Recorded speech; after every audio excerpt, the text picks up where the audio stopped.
just taking questions from people and hearing what they call it. They call it a water barrier, they call it an air barrier, they call it a vapor barrier, they call it like all these, it just can be so misunderstood what that product is.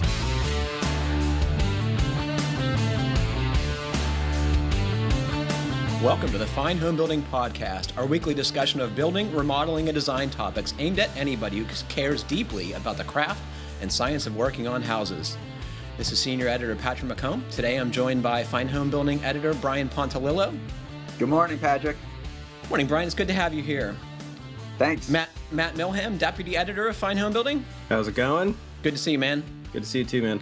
And our producer, Jeff Rose. Hi there. We make Jeff work really hard on these freaking podcasts. I hope you all appreciate him. Well, and we were just, I'll make a little, do a little promo, but we were just talking before we started recording about how hard Jeff's going to have to work during the International Builders Show this year, because we will be recording a podcast. We'll be releasing a podcast for 5 straight days around the show. It's going to be a virtual show, so obviously it won't be in person this year.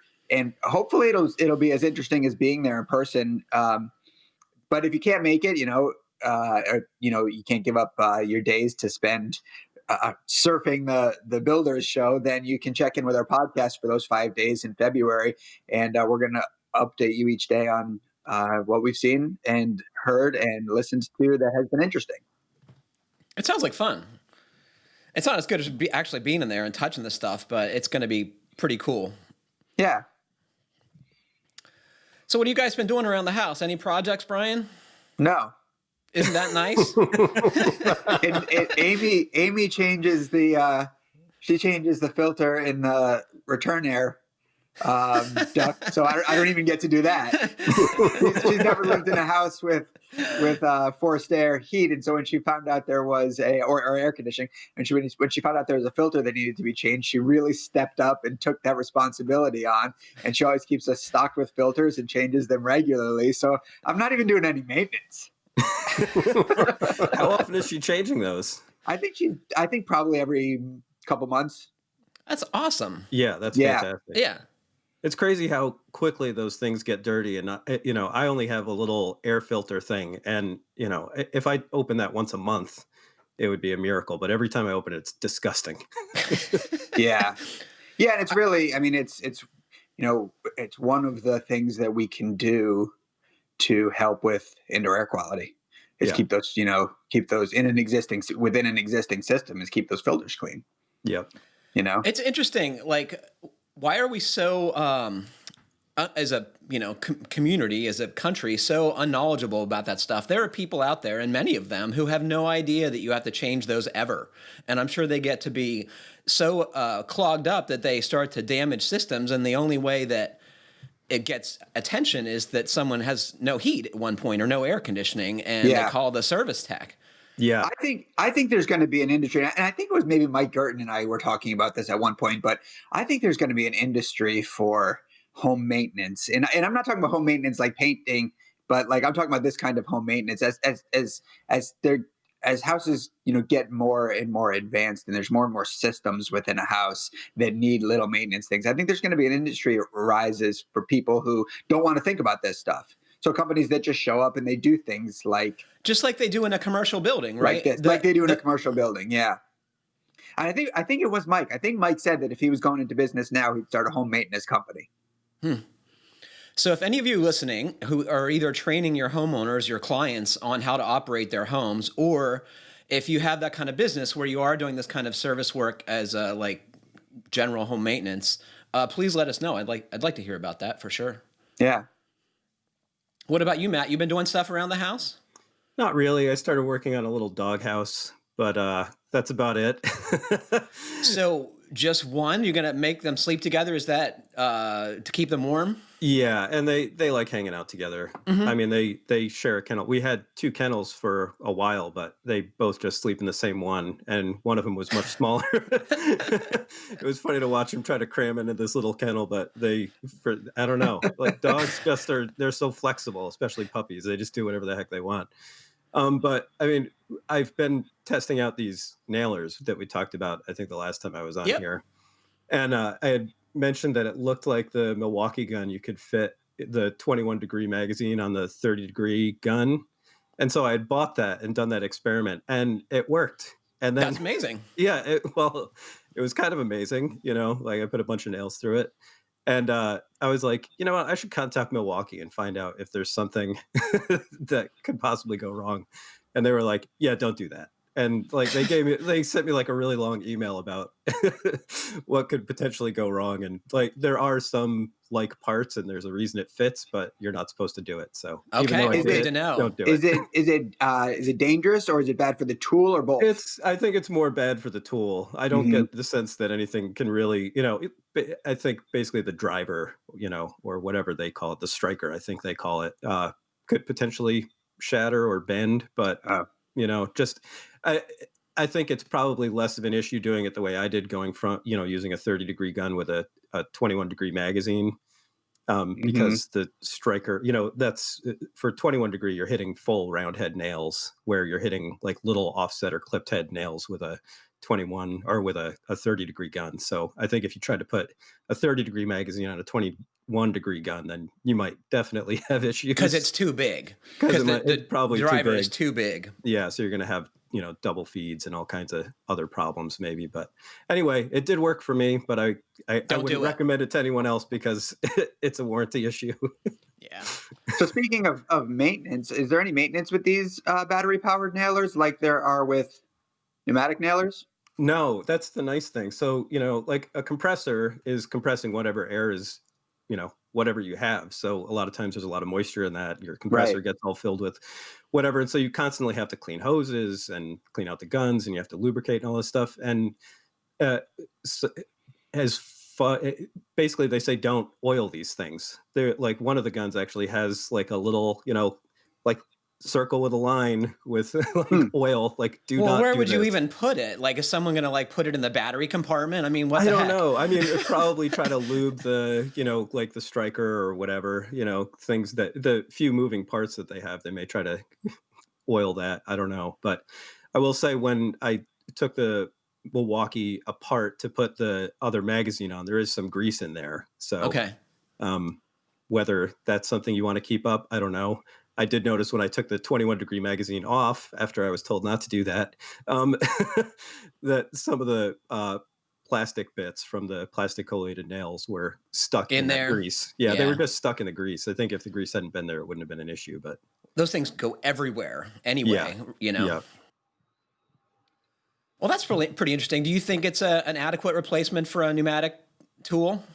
Um, they're heavy, but I will say with the extended magazine, the Milwaukee it didn't really feel that heavy. I don't know why, but even though it is the heaviest gun, but it's fast, and the same with the Hitachi. I don't know. Depending on what you do, I would say you probably wouldn't want to use it if you're a production framer to Hmm. replace whatever you're doing. But the Milwaukee with the extended magazine, it makes a really compelling case for that. Did you guys ever use the old pass load Yeah. gas Love that tool. powered Yeah. cordless nailers? How is it compared to that in terms of speed? How are these compared to that old tool in terms of speed? Uh, I would say the Milwaukee and the Hitachi are both much faster than that, but Yeah. also much heavier than that. There's a lot less to Hmm. worry about with the battery operated nailers compared to the Paz load. I don't know. I mean, for me, the Paz load, which I've had for probably 2.5 years, something like that now, I got for free from Colin, our video producer, who just absolutely hated it. And he hated it because he didn't use it that regularly. And so the gas would go bad or the battery would die. Because if you leave the battery stuck in that thing, it's in standby all the time and it drains just really fast. And it'll ruin it. And I've ruined one that way. yeah, and Yeah. and the gas expires. So, if you buy a, Yeah. big thing of gas, it expires before you use it. And I mean, I've heard from guys who have, bought gas off the shelf and put it in their gun and it was already expired. So Yeah. I don't know how quickly that goes. So I never liked working with it. I found it to be just, if I found it was worth, setting up a compressor and a hose to have a faster nailer, no matter what you were doing. You almost any framing work you do requires you to shoot more than one nail. Right. You know. Yeah, I love mine for high work and for little stuff. It is super convenient, especially for high work. I love it. You know. Yeah. That and the makes pass sense. load is so nice. It's so light, which makes it really nice. And it's got a good belt hook, which sounds like a little thing, but I don't know why it's so hard for companies to design one that works in most situations. It doesn't seem like a technological hurdle we should be having in this day and age. Yeah. Well, I'd be curious to read your piece about the battery ones, because that's me something too. I haven't spent my money on, and I'm itching to blow some cash on that. Yeah. Oh boy, we got called out on YouTube, and I'm not sure which one of you guys it was, but I think you're both suspects. I took it personally. That's why I sent it to you. Yeah, I didn't know who he was talking about either. Well, I assume it was me, but go ahead, Brian. You want to talk about what happened here? Sure. Well, we on the last time that I was on the podcast, we had talked a little bit about mice and rodent infestation in homes, and it was very quick. I think we talked about it for maybe 2 minutes, and we discussed, which we have many times on the podcast, mouse cats as that too, but cats as a solution for rodent infestation. And a person on YouTube called us out and saying, whoever it was they were calling out, we're not sure, but saying for someone who promotes green buildings so often, you shouldn't be promoting outdoor cats because they're an environmental disaster. And so this is something that I was surprised by. And so, I had heard that the only debate that I was aware of about indoor versus outdoor cats had to do with health and lifespan, and indoor cats live longer. Indoor cats live longer and tend to not get and spread diseases. And, but my experience with house cats, which is limited, is that they wanted to be outside. Like, they really wanted to be outside. It was almost needed to be outside. And so, we had indoor outdoor cats. And accepted the fact that they may not live as long or may disappear one day as, part of letting them go outside and have that freedom. So I decided I have to look into this. And I can't say that I did a ton of research, but I did spend a little while reading some articles. And what I learned, which is, maybe some of this we could have guessed if I had thought about it a little bit, but that, biologically a domestic cat does not have a native habitat. So its native habitat is indoors. This is not a creature that existed in the wild. And so wherever an outdoor cat is released, a biologist would probably consider it an invasive species. It doesn't belong there. Certainly in the United States, because they didn't evolve here. Right. And so, and obviously feral outdoor cats, as we know, they grow their populations really fast. And so I obviously, because of the conversation we're having about outdoor cats taking care of mice, I know, and from my own experience, I know that they kill a lot of things when they go outside. That's why you let them out, because they need to or want to hunt. But apparently that killing is more dramatic than I would have ever thought. And one article that I read, which I think was from a pretty legit source, it was from the University of Massachusetts, in their science department. One of the articles cited that outdoor cats are known to be responsible for the extinction. So not just species, not just the death of animals, but the extinction of up to 33 species on the planet of reptiles, rodents, and birds. So it was eye-opening. I'm glad that we got called out for that, because at least if I'm not sure how I feel about indoor-outdoor cats, I don't know that I'm necessarily going to put a ban on outdoor cats in my life, but it was eye-opening, and I think that's good information to have. If that's correct, that they're actually responsible for the extinction of 33 species, that's noteworthy. Yeah. Oh yeah, they're killing machines. Yes. Yeah. I mean, they are evolved for killing small animals, and they are really good at it. I don't know if you guys have heard, I suspect you have, but this is like an immense problem in Australia where feral cats reach enormous sizes and, threaten entire populations of all kinds of animals, right? Yeah. Yeah, and I guess that's maybe that's not to justify outdoor cats, but maybe that's why it was maybe that's why I wasn't so aware of it, because I'm thinking like an outdoor cat in a neighborhood, or a few outdoor cats in a neighborhood, but not large populations of feral cats in small areas where they can do that kind of destruction. Yeah, right. Yeah. And one of my cats was, we don't know if he was a feral cat or what. He just showed up in our house. And, I would have a hard time confining him inside full time, I think, because he definitely came from outside. I mean, we saw him outside for, I don't know, at least 6 to 8 months before, he sort of moved into our house full time.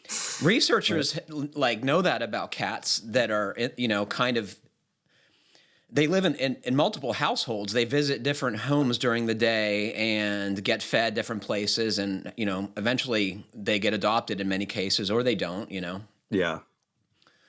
What I read is that outdoor cats killed somewhere in the ballpark of, and this is based on a researcher's in Norwalk, Connecticut, Pete Mera. And he used mathematical models to extrapolate their own research and figured out that outdoor cats killed somewhere around 2.4 billion birds and 12.3 billion small mammals in the U.S. per year, which is crazy. Yeah. And it far exceeds any other things we do, including pesticides or window strikes or, wind turbine strikes, whatever. Yeah, that seemed a little high to me when I saw that. That seems like it may be a ceiling among, like all the other sort of studies I've seen on it. But the USDA, the U.S. Forest Service, had done one a few years ago, and they had cats around 100 million birds a year and buildings at about 5.5 million or 500 million or something like that. So it was 5.5 times for buildings. So, as at least in that study, as bad as cats are for birds, buildings are much worse. I don't think we're about to stop living in buildings. Not anytime soon. No. I think you just got to put a bell on your cat. Yeah, that's that is a good tip, Patrick. Yeah, all of our cats are belled, which helps probably a little bit, at least with the birds. It doesn't do anything for the smaller, slower rodents, but... When I was growing up, we had a big orange, long-haired cat, and it was a good hunter, and we put a bell on him to, keep him from eating the birds, and he would just get it stuck on stuff and pull it off. I'm sure he knew exactly what he was doing. He's like, I got to get rid of this bell because it's ruining my hunting. Yeah. Fortunately, cat collars are cheap, and we buy them basically by the 10-pack. They do seem to get them stuck. They get stuck on everything. Stuff. Yeah. You just go out at night with a flashlight, and you get the reflective ones, and then you can find them in all the trees and everything. I almost every time I go outside, I find one. Good. That's a good tip too. Oh my God. So we got our first unboxing video sent to the podcast email box, and it comes from Rob, longtime subscriber and podcast listener. Keep up the good work. This week I read Fine Homebuilding's recent sawhorse review. Good stuff. If you'd like to see what sawhorse technology looked like back in the day, I can help. I was plumbing through a cooler of tools today. What better way to spend one's Thanksgiving? The tools all came from my wife's grandfather's basement 25 plus years ago, and I'm slowly reviewing them and incorporating them into my collection. I made the attached short unboxing video of a then state-of-the-art sawhorse kit. It's one of those sheet metal ready-to-cut-your-hands types. And as a bonus, I found gold leaf in the cooler, something every well-equipped toolbox needs. I hope this helps show how far we've come. Happy Thanksgiving, Rob. So I hope you guys get a chance to check out that video. We'll put it on the podcast page. But Rob has this little cardboard box with very 60s style artwork on it, and it's got these little razor sharp sawhorse brackets in it. And I've never seen the design, but it's pretty cool. Did you guys watch that? No. Brian's watching it right now. Hey, pay attention. So Carson wrote, Dear FHB crew, I found the parabolic radiant space heater great for staying warm when it gets a bit chilly in the mitten. The parabolic disc makes the emitted rays nearly parallel, so the radiant energy stays fairly constant as a function of distance, at least to 15 feet or so. As an added bonus, if you like the smell of toast, you can enjoy the nice toasty smell when you make a lot of sawdust. Mine was between 60 and 70 bucks at Costco. So do you guys know what he's talking about? It looks like a kind of flashlight bulb, right? And I guess it goes on a propane cylinder, a 20-pound propane bottle. It sounds a little dangerous if you got Isn't a bunch it of awesome? sawdust around it. I think the Costco one is actually electric. Okay. Yeah. Do you have one of these? No, but I've seen them there. And Are you just intrigued? Yeah, because you just walk down the aisle and all of a sudden, ooh, I'm warm. And you turn around and there's the. I think I freaking need that right now. So this comes from Brad. Hi, all. I'm a bit behind on my podcast and just heard episode 267, where Joe from Des Plaines, Illinois, commented on an old Popular Science article. Like you guys, I consumed both Popular Science and Popular Mechanics throughout my youth. When I wasn't reading another article about flying cars, I was perusing the classifieds for go-kart and mini-bike plans. After building both of those, they add the next issue of Popular Mechanics leapt off the page. The Bartlett Flying Saucer! I couldn't part with my $4 fast enough. I was 14 years old and embarking on my biggest project adventure yet. A 9-foot diameter hovercraft constructed in the same fashion as World War I biplanes with muslin fabric stretched over a lightweight wooden rib structure and coated with a zillion coats of airplane dope. It flew under the power of a salvaged 3.5 horsepower Briggs & Stratton lawnmower engine with a junkyard radiator fan welded to the shaft. I later ponied up the $300 for a legit airplane propeller after one of the radiator fan blades buckled under the static pressure, struck an engine strut, and demolished the engine. That's okay, I had a 7 horsepower Tecumseh just waiting for a chance to fly. Below is me taking an early test flight. Evidently, I had no parents at this time in my life. Note the bare feet, lack of a blade guard over the propeller I'm straddling, and using some hastily attached clothesline to hold on to. Safety features were evidently planned for another day. Perhaps when I got my flying car and didn't have to rely on my mom for rides to the hardware store. Brad, always mild and sunny, Minneapolis, Minnesota. I had to send you guys these pictures because this is fantastic. I love this thing. I think it's something that I think I probably saw in the magazines back then and thought was cool as heck. At least I remember seeing little Hovercraft ads, for, I don't know, maybe more like the car type ones. But this is this is insane, standing there with bare feet, like right next to the engine. Oh my Standing God. on top of the propeller. Oh my gosh. And then with The just only like, thing between you is like muslin fabric, right? yeah, and then just little ropes to steer it around. Oh my gosh. I love it. Brad, thank you a million for that. You all who are listening to this show have to go to the podcast page and look at Brad's contraption. I think he did a freaking amazing job, and God bless his parents for standing out of the way. Yeah. I can only imagine if my neighbors saw Liam out on something like this in the yard, they would be calling the police. I was going to say they couldn't call CPS fast enough. Should we get to some questions? Yeah. Let's do it. Hello, Fine Homebuilding. We're building a 2-story Barndominium.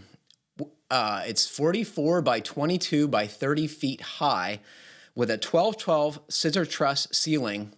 The bottom floor will be a 4-car garage / workshop, and the top will be living space. We live in north central Ohio, Tiffin, and want to insulate the house but be sensitive to my son's allergies. I've been getting conflicting information in regard to what would be a cost-effective way to insulate our building. The garage does not need to have the strict climate-controlled environment. A shop heater should suffice. Question 1, would you recommend envelope sealing the building with Rex / Tyvek, then open cell spray foam the exterior walls? So let's do that question first. So should we first tell people what a barndominium is?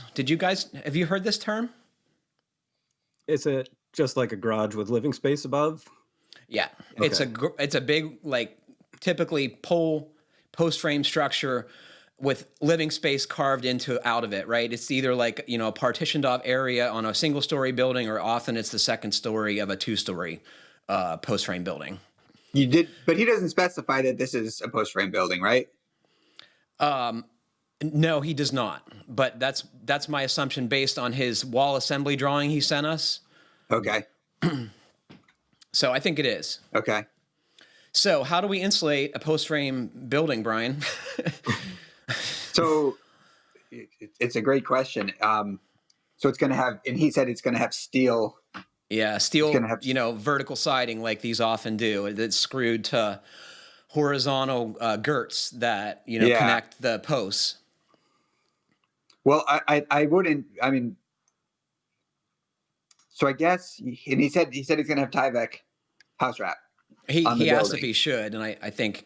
And he says later in the question he says later in his email that he found a low VOC source for spray foam. Yeah. Right.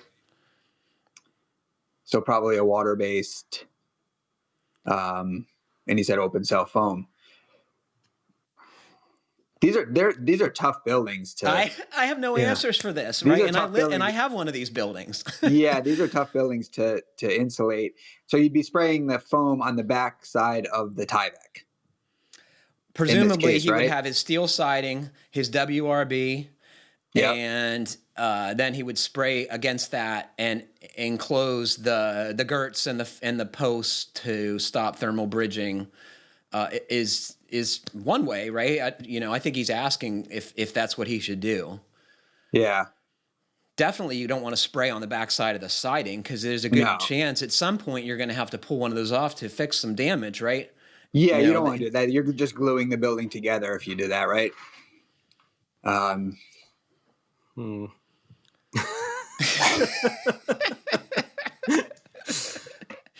Man. So I like, workshops more than most people, and I don't know that I would build another post frame building because they are hard to make airtight. It's very time consuming and labor intensive. My building has like 7/8 thick wood vertical siding on the exterior, 30-pound felt paper stapled to the girts. Between the girts, I have 1.5 inches of polyiso, and then on the inside of the girts, I have another 1.5 inch layer of polyiso, and then drywall on that in some places, and other places I have little nailers or studs to fur it in a little bit. So, what do you estimate that R value at with 3 inches of polyiso? I think it's probably about 15 or 13. Yeah, probably. It's not perfect. I never meant to use this building as much as I do now. So, it just needed to be relatively airtight so you can, condition it when you're using it. And then most of the time it's much cooler, right? Yeah. And you used spray foam, canned spray foam for your air sealing. For air sealing, which is works well at first, but it has the risk factor of as the building moves, lumber shrinks. Or lumber shrinks. The building just gets leaky.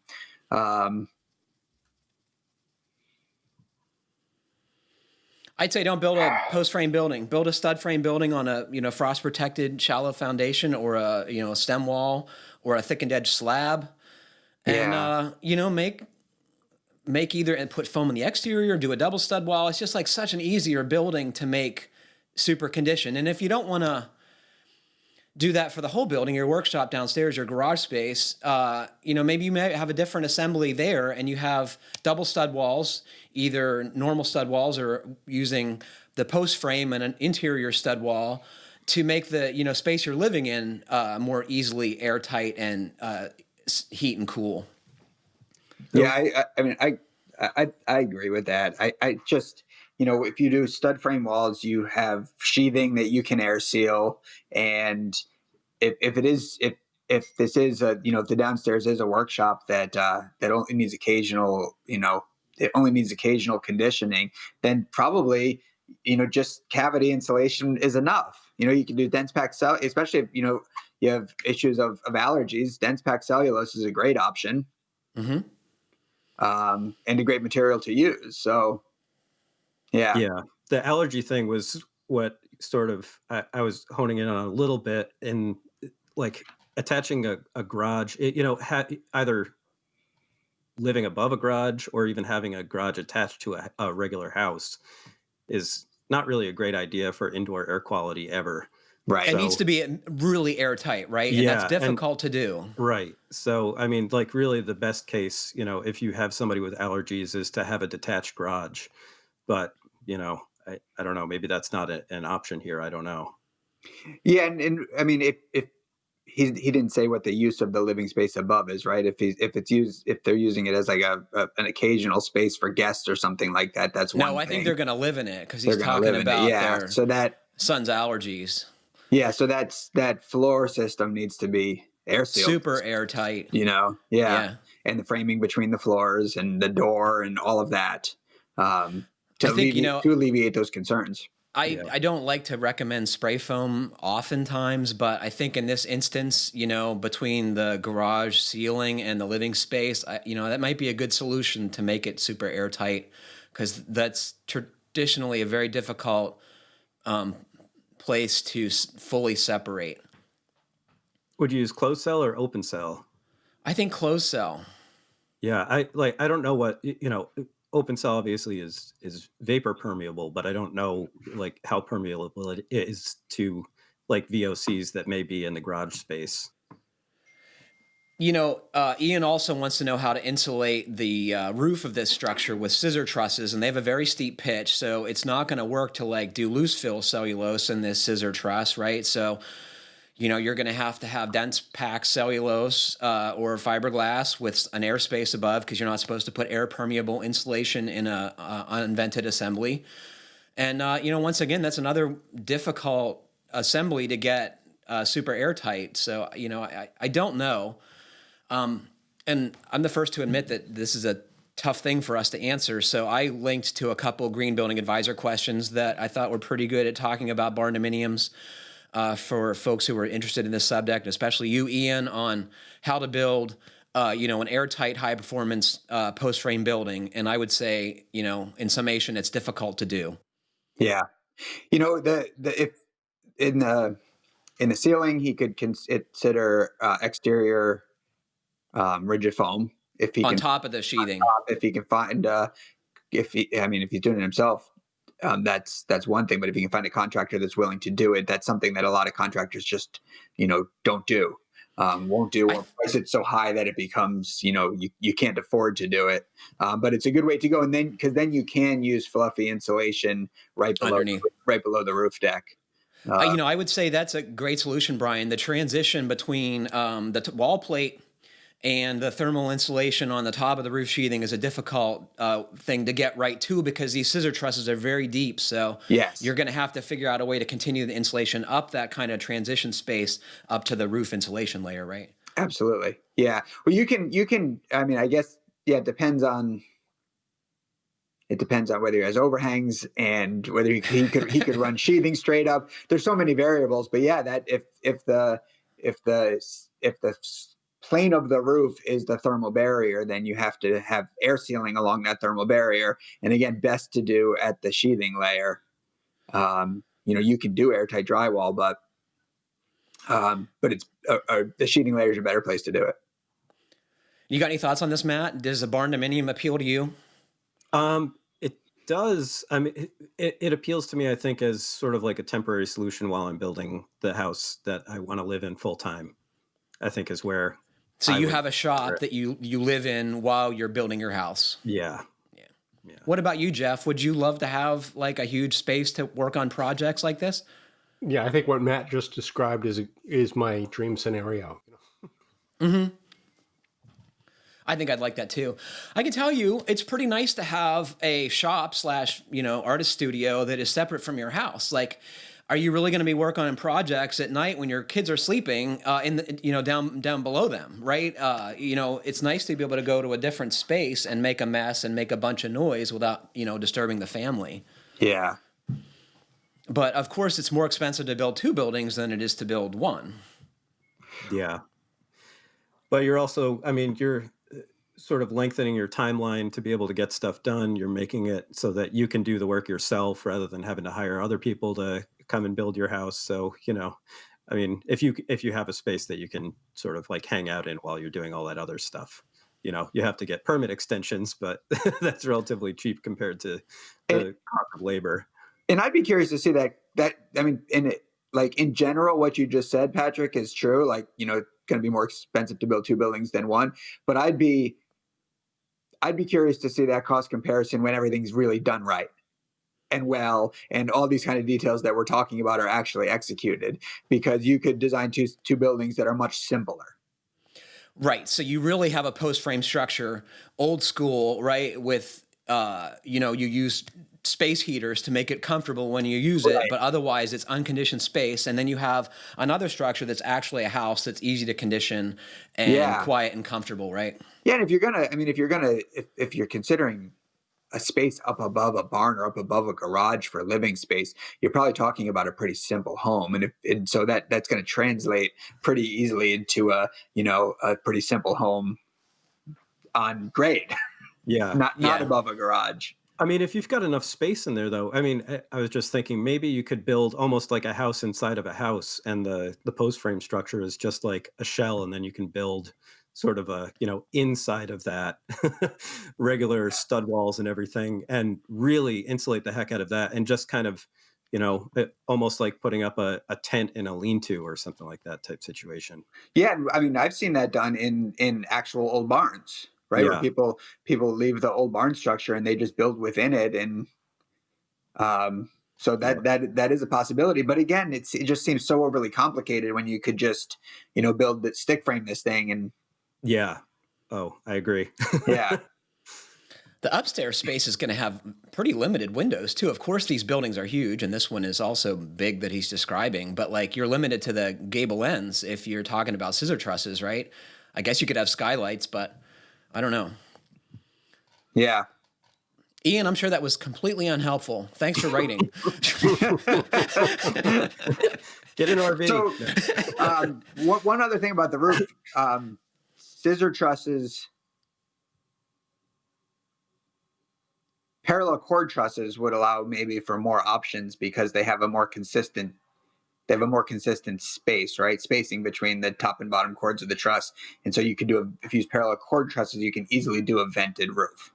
Right. And still have plenty of room left for insulation. Yeah. Oh boy. So we're going to hear from a bunch of people who tell us that we were completely unhelpful to Ian. So if you all have any ideas, I'd love to hear them. Yeah. This comes from Jeff.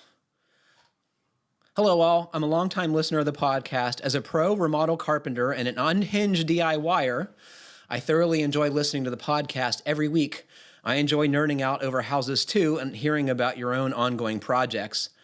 I'm writing to you about my own home. I'm not really sure what style the house is, possibly coastal farmhouse, but it is a 2-story Twin Cities, Minnesota spec home built in 1996, which, much to the bane and joy of my wife, I am meticulously remodeling one room at a time.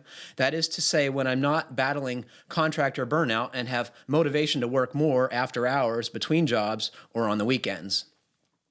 In a feeble attempt to make it a high-performance home, I've done a great deal of air sealing, re-insulated the roof and whatnot. Although I haven't used any type of blower door on the home, I speculate that I've done a pretty good job based on the window glass making a significant amount of rat noise when I open and close the bedroom doors.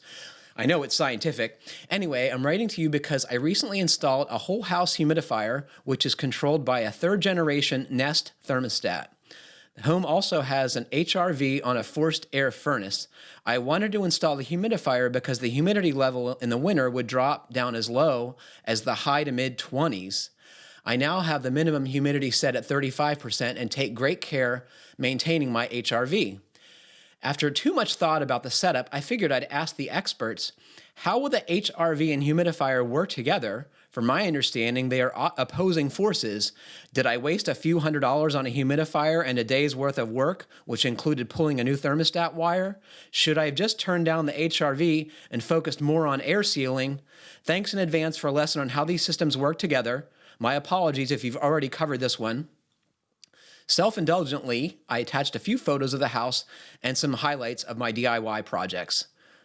Thanks, Jeff. Well, that's a good question. Yeah. Brian, this Yes, is they're really in your opposing. lane. I have ideas, but They're opposing forces, right? well, in the sense that the HRV is just going to dump the air that's inside outside and bring outside air in. So you're really humidifying air that this thing is putting outside. Yeah, it's taking the humidified air and just putting it outside. And bringing in the wintertime pretty dry air. Right. Because So cold air is dry air. You probably would have wanted to get an ERV instead, which kind of like controls for both humidity and heat at the same time.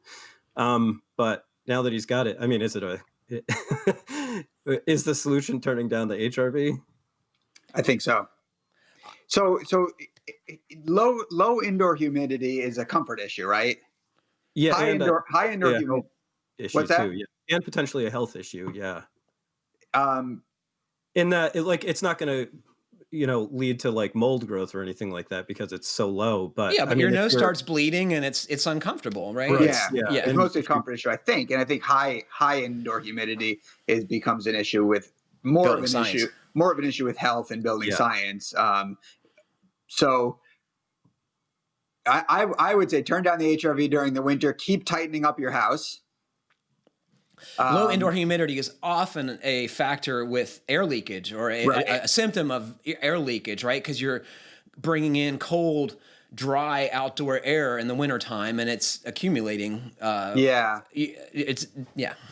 of the recommendations I've seen for people who complain about dry houses in the wintertime in colder climates is, air sealing and slightly lower rates of ventilation, and really that's about it. Mostly, I don't see a recommendation of running a humidifier. Almost everything we read, Brian, on GBA says not to, right? It's like, don't do that. Right. And so I would say in his case, like, again, keep doing the air sealing work and turn down that HRV for the winter months. And turn off the humidifier. Turn off the humidifier. Unless it's just, unless it's miserable, unless you are having bloody noses and whatnot. But the 20s is, if you get in the 20s, you are talking about very low humidity. That is very low. My guess is, Jeff, in Excelsior, Minnesota, I've neglected to look where that is, but it's freaking cold, right? And it's going to have dry air in the wintertime, right? Yeah. And I think that it might be too cold of an area for ERVs. I think the cores on ERVs are sensitive to freezing in cold climates. I may be mistaken about that, but I think there's issues with their ERV cores in really cold climates. I could see that being an issue. I was also thinking, like, just with an HRV, it might be an issue in the heat exchanger. Like having that humid air sort of dump out and coming in contact. It's not touching the cold air, but it is touching the sides of that core, and it can condense in there, and it may just get clogged up with mold eventually. But it seems like that humidity is still relatively low. If it's only 35%, I don't know what the dew point would be inside that thing. So that's just sort of me spitballing. I don't have any data to back that up. Right. I would say 35% is not a risk of problems, but if the house is really leaky, Jeff, and your humidity level in the wintertime would indicate it is, this humidified air you're making is condensing somewhere in the building, right? And hopefully it's not in an assembly, but there's a good chance it is, right? So you need to be mindful of that. And I would get one of your buddies, Jeff, to do a blower door test and see what we're talking about, because our conversation might be academic, or you might really need to do some more air sealing.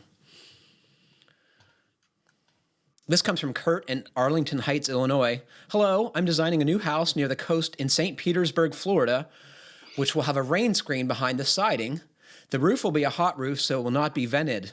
However, in between the two, I have enclosed eave soffits. Should I vent the rain screen through the eave, or is it just a way to introduce warm, moist air into the eave space? If I'm relying on the stack effect to circulate the air, wouldn't it be better to connect the eave to the rain screen? If that's a bad idea, does the eave need a vent separate from the rain screen so the inside doesn't condense and rot the framing from the inside out, or should it have no ventilation whatsoever? Attached is the image of the house design and the detail I'm working on. I appreciate the show and all the helpful information and discussions. Best regards, Kurt. So did you guys get a chance to see this detail drawing? It's he wants to know if he should vent the top of the wall into the soffit, and it's a really good question, right? Sure. Yeah. If you're going to have a rain screen, does it need to be open at the top and bottom for it to work? It needs to be open at the top and bottom, but it doesn't need to go into the eave. You can vent it below the eave at the top of your siding or with a trim board under the eave if you have one. You can space that off the house and vent it there, and that's what's typically done. If you vent it into the eave, then you would have to have an exhaust from the eave. Well, I think that the intake would be the bottom of the wall, and then theoretically with convection, it's getting out the soffit. Well, if it's a vented soffit, but he's talking about a closed soffit. He's got a closed. He doesn't have a vented roof. So if his I see. So yes, the intake is at the bottom of the wall. The bottom of the wall needs to be vented for a rain screen, and the top of the wall needs to be vented. And there's but if you brought it into the soffit, then there's no exhaust. You're just pushing the air into the soffit, and if it would have to have strip vent or whatever in the bottom of the soffit, right? Right. Right. On the and I don't even know how that works. Then you're actually you're recirculating. Yeah, somehow. There's a recirculating situation going on there. Vented at the top of the wall. Just frame in and finish the eave the way you normally would. You're not going to have condensation issues in your eave. And you also have an eave that's not air sealed or insulated. So even if that eave space did get wet, there's going to be plenty of energy moving through it all the time to dry it out. And there's a good example of this in a Fine Homebuilding article called "Siding to Last a Lifetime," which follows a fiber cement install over a rain screen. And I'd say the top of the wall detail is better looking than most I've seen. So we can link that on the podcast page, so you can check that out, Kurt. And I think it's the best looking and simplest way to do this. There are some just for the sake of conversation on this topic. There are some. I have seen some building scientists and builders draw details for continuous venting from the rain screen into a vented roof if you did have one, and allowing it to continue that path to continue all the way up to the ridge vents. I believe that is not allowed in Canada, where rain screens are written into the national code. And I think it's a fire issue. I was going to say that's risky in fire country, right? Yeah, but in terms of the science of how the stack effect will draw that air up through this cavity, you can't do that. So if you did have a vented roof, it would work to vent your rain screen into the eave and then have that continue up through the roof venting using the stack effect. But it's debated. There are some potential fire risks there. So, but I think the easiest thing to do is vent at the top of your siding. Yeah. The distinction that I've heard building scientists make with regard to siding assemblies or wall assemblies is drainage versus drying, right? So you can have drainage, you can have bulk water have a way to get out, and a common way to do that is these like wrinkly house wrap materials. They have some kind of textured surface that allows water that gets behind the siding to come out the bottom, but it doesn't allow the drying of a vented assembly with kind of some kind of intake vent at the top and some kind of exhaust vent, for lack of a better word, at the top of the wall. And I think in St. Petersburg, it's probably a good idea to have both, right? You're talking about a humid, wet place. Yeah, and you're going to have in that climate, you're going to have inward vapor drive. So if your siding takes on moist water, the sun's going to bake that siding and it's going to push the vapor towards the house. So to have that space allows the vapor not to get pushed into the wall assembly. Right. It gives it a space to dry and be exhausted. Yep. What do you think about this, Matt? Do you think it's ever a good idea to have a wall assembly that doesn't have drainage and drying? Do you need both all the time? I'm sure there's somewhere you don't need it both all the time. I mean, if you're building with ICFs, I don't know that it would necessarily be a huge issue. But I mean, if you're building anything with wood and In Florida. in Florida, yeah, I would say I'd want it. I'd love to get do a whole show, a whole webinar on this topic, because there are these sort of like, we don't have codes that say you have to have either thing, right? You don't have to have drainable house wrap. You don't have to have a Rainscreen. You can install siding right on your hard to your WRB, hard to your sheathing. You can use a drainable house wrap, or you can have a fully vented Rainscreen. And, I think that safest bet is going to be a fully vented Rainscreen, but it seems like there's probably a time and place for the other options as well, a house in place for the other options as well. And I'd love to get to sort of the bottom of what those are. And hopefully it's not, maybe it's just vinyl siding, because vinyl siding is and corrugated siding that is naturally draining that can go against the house wrap. But what are good options for a drainable house wrap? Is it when you're not finishing your siding, so you're not so concerned about longevity of the finish? I'm not sure, but I would love to talk to some experts on this and find out when the other options are acceptable. So recently, my barn is now almost 10 years old. I, added some windows, so I got a chance to see how my assembly was going, which admittedly is somewhat untested, but it's working great. Like my 30-pound felt allows drying. I was worried that it might show some evidence of repeated wetting from, water being driven between the siding boards. And I think vertical siding is great because it allows drainage. Where the shiplaps meet, creates a natural drainage cavity. And the other cool thing about asphalt felt is as you're installing it, inevitably it gets wet from rain or dew or whatever, and it gets this kind of crinkly texture that never goes away. And then when you put the siding on it, it creates this kind of, I think they call it a tortuous membrane, right? It's got all these little channels that get the water to the bottom of the wall. So, and I think huge thing is overhangs. Yeah. It's all about overhangs. Yeah. Yeah. It's Steve Basic will say, like, when you'd ask him about products like these, he'll always say, with the right design, if the house is well designed, any of these products can work, and I think that, and that speaks a lot to, the overhangs and water management, other areas of water management. Yeah. I like felts too, Patrick. It's still a pretty interesting product to me. I know it's maybe it's outdated in a lot of ways, but it's a pain to work with. The small pieces are a hassle. It's nice to have a 9 or 10 or 12-foot roll of house wrap that goes from the mud sill to the next floor or the eaves, and of course that. Theoretically is more watertight than if you have seams every 3 feet. And I don't know. I've never seen house wrap installed correctly also is the other thing. It's like, it's so rare to see someone who's actually detailing it around penetrations and windows and doors. I routinely see it not installed on gable ends. I'm like, what? So that part of the wall doesn't get wet, right? Yeah. I think it's still such a misunderstood product. Just taking questions from people and hearing what they call it.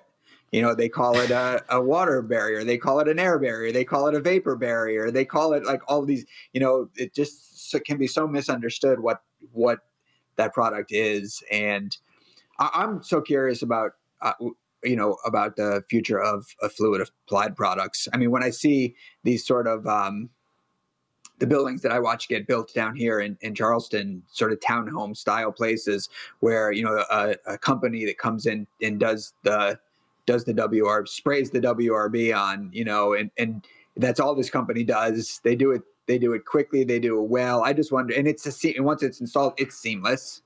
If it's installed right, it doesn't have a taped seam. It doesn't have a reverse lap. You still have to flash things to it, but I'm just curious about the future of that. And as as more and more companies, and these companies are around, right? Because they've been doing commercial buildings for a long time. So as more of them move into the residential sector and it becomes a cost-effective way to go, I wonder if we'll start to see a lot of it. I think there's a ton to like about those products, and as you suggested, seamless quality, clicks all my boxes. But I've heard some concerns about drying potential of these assemblies. That like they allow very little drying. Have you guys heard that concern? Because of their permeance? Yes. I believe there's some products that are as vapor open as you need. Well, maybe I'm wrong, but maybe someone who's listening to the show has got more knowledge of this can weigh in. That's the concern I've heard. And I want to say it was Ben Bogey, who I trust. Sure. I mean, we'd have to look at the products, but I mean, I've only looked at a few of them, but I believe Proseco has a vapor open product. I've seen the stuff installed. It was the Tremco product, which looks like tar. Yeah. Yeah. And do you remember what the permeance of it is? No. Whatever. Of course not. Yeah. But it's there. Oh my gosh, it's awesome. But I maintain you could probably do the same thing with paint, right? What about if you painted your sheathing and put some kind of reinforcing tape on the seams? Why wouldn't that work? I don't know. Maybe it would. Trying it. My next build. Paint. It'd be pretty easy there's no doors and windows and stuff in, right? You just get, a sprayer or a roller on a 10-foot pole and go to town with some cheap paint. Yeah, so Proseco R-Guard is rated at 18 perms, which is all the drying you need. Yeah. And pretty much anything above 10 perms is all you need. Well, I'm relieved, Brian. The one Achilles heel of this product has been solved. It's been solved right here on the Fine Homebuilding podcast. I mean, I think that, like anything else, there's going to be a variety of products out there that are meant for different things. So you have to make sure that you're using the right product for your assembly. Most stick framed assemblies are the best option is a vapor open WRB. It's more forgiving, right? That's the whole thing. Is if something does get wet, it can dry. It allows outward drying. Yes. Man, the good stuff today, gentlemen. You're on the top of things today. You too, Jeff. Does that mean I'm not a gentleman? I don't. Well, unfortunately, that's all the time we have for today. Thanks to Matt, Brian, and Jeff for joining me, and thanks to all of you for listening. Please remember to send us your comments, questions, and suggestions to fhbpodcast@taunton.com. And please like, comment, or review us however you're listening. It helps other folks find our podcast. Well, it's been a pleasure sharing this time with you guys, and I appreciate your help. Stay safe, everybody. Thanks very much for listening, and happy building.